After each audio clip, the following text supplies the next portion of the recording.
We're now being joined by Andrew Freres, the CEO of Ecognosis Advisory Limited at Ecognosis Advisory Limited Brief, now live from Hong Kong. Thank you so much for joining us on the broadcast. It's a pleasure. Now, to begin with, what will be the impact of China's deflation on the global economy? Zero. Actually, this obsession with China entering deflation, I'm afraid, is incredibly old news. The PPI index, the producer price index, has been falling, read my lips, for 13 months now. The CPI inflation has been from zero to minus for the last half a year. So now the October numbers really doesn't add anything at all to the overall impression of what's happening to the Chinese economy, which also the idea that somehow it is entering a deflationary spiral or it is doing incredibly poorly. Also, I'm afraid it flies in the face of the actual numbers. GDP growth in China for the fourth quarter was 4.9%.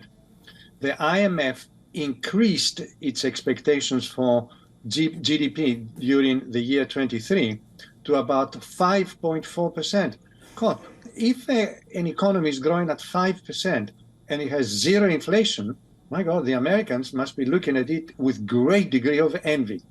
I'm not here to proselytize or propagandize about the Chinese economy, but simply looking at the numbers, I think we've got a lot of other things to worry potentially about the Chinese economy rather than that it is entering a deflationary spiral. It isn't. It has been there for a long time and is very likely will continue to do so. And its GDP growth completely defies what is telling us. Okay, so that being said, would you say that there aren't any steps that are required for the global economy as a whole to protect itself from China's weakening economy? Why should we protect ourselves from falling prices in China when China is one of the major exporters and China very frequently is one of the major exporters to countries that will be importing goods from China at lower prices? You know, I thought that the two major economies, European Union and United States, are actually fighting to see inflation coming down. Why should we protect ourselves from cheaper Chinese goods? Absurd question.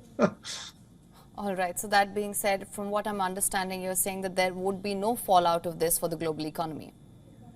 Actually, it cannot be because we already know that for more than 1 year. And I haven't seen somebody saying, good God, we have to take some steps to protect ourselves from falling prices in China. In some cases, if inputs are competing with inputs, with domestically produced goods in other places, then there will be an added pressure. And we know that the United States is in a kind of a tariff war with China. And if Trump was to be elected, this is not going to get any better. And falling prices in China is going to add on to that. But not every single economy in the world is looking to avoid importing from China. This is just not true. Okay, Mr. Andrew Freres, thank you so much for joining us on the broadcast with your insights.